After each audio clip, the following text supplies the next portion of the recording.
So we usually start, and we don't have Zittel here today to do his DAZN accent, but we can start with the DAZN as we typically do. Man. But there, those DAZN cards are 50 fights deep at all times. But go through there. Ellie Scottney got a win, and we might have something with her later. And then Alan Babic, the Savage. I like that. Yeah. He literally fights like people would want to think they fight. Because we always what? AKA? Yeah, our guy Martrell. Yeah. Because people okay. Because I feel like when people are talking like, oh man, if I was a boxer, I'd go in there and I'll walk him down, I'd throw these big shots. And that's literally what he does. He just bell rings right at him immediately. And he throws these big shots. He got dropped in the first round, and the whole fight, they're just rocking each other. So one thing I want to ask you, because I'm not sure procedurally how this would have worked. So at the end of the ninth round, bell rings, and he gets hit with a big shot. And he was as hurt without going down as I think I've probably ever seen someone. Yeah. He like falls back, and he's clearly hurt. Yeah. Mm-hmm. Goes to the corner, they're dealing with whatever. Next round starts, they take a point from the other guy. Mm. But my question is, what would have happened if you would have been knocked out in the 10th? I've seen that in the amateurs. Is it kind of SOL? Like, well, maybe you shouldn't have stayed on your feet. Like, you should have been knocked out then. Alan Lawrence, one of my great friends from the amateur system, and we have spoken about guys that you never saw. Alan Lawrence literally is one of those guys that you never had the opportunity to see.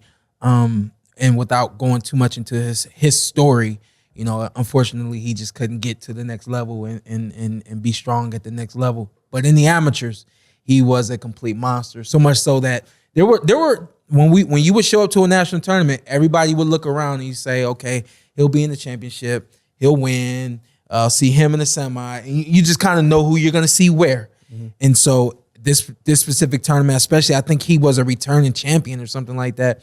He's supposed to be in the championship. He's supposed to win this. The very first fight, he's fighting a flat-out bum. I don't even know who it was. Sorry, I don't mean to disrespect you. But dude just wasn't supposed to win this fight.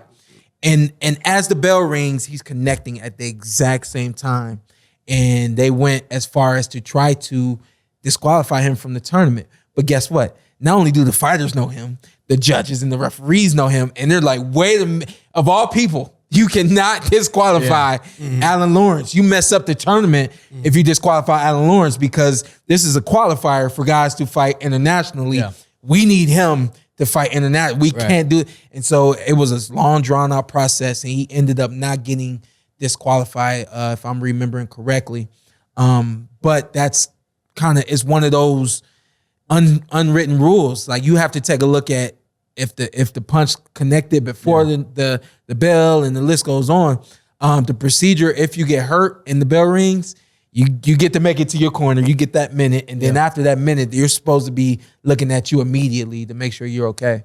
Yeah, but like if he gets knocked out in the 10th, does he just lose? Like, it's just like if he got knocked out right there in the bell had run. So if he gets hurt like he did, sits down in his corner, whatever, they try to get him back, and then the 10th round starts and that guy rushes him and ices him. Yeah, you just lose, right?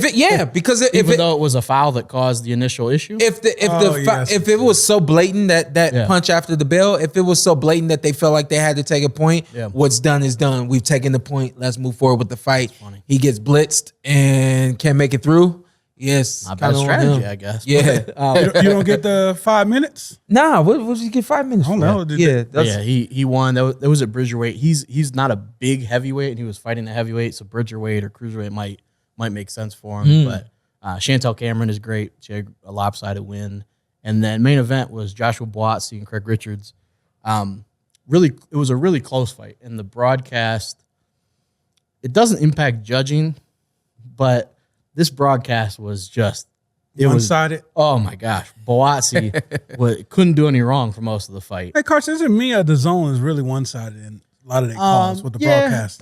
To be fair, I think a lot of them are, because we'll talk about Top Rank, and they were really shout out to Tim Bradley. Yeah, they were really peddling something yesterday, but it was just really one-sided. One thing that was funny about it is, so Craig Richards, he lost close decision. I thought Buatsi won, so I thought it was the right winner, but he would get hit and he would just kind of take a half step back, And every single time he did that, they're like, he might be hurt. Remember when we watched the fight with your guy? Yeah.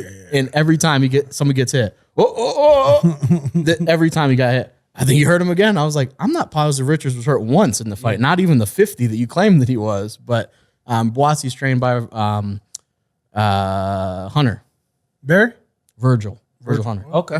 And they had, pulling ponytails. But they had so Eddie after the fight was in Buatsi, I guess for context, they fight at 175, which is becoming kind of a hot division. Yeah, there's and some good guys on DAZN on that side. But Eddie afterwards was like, if Bivol doesn't go into a rematch with Canelo, I'd like to see him fight Buatsi in England. And he kind of mentioned that in the post fight. And Virgil, he wasn't hearing that. He wasn't hearing that. He's like, I don't know about all that. Buatsi's still young, and so he was like, I don't know about that just yet. But he looks like he's gonna be pretty solid pro. What's up? I'm Showtime Shawn Porter. I'm Ant. Follow me on IG with 2 T's. Let's do it. Let's do it again. Just introduce yourself. Okay. And then you tell them what to do. I'm Showtime Shawn Porter. I'm Anthony Brenagh. Carson Merk. Like, subscribe, comment. This is the Porter Way.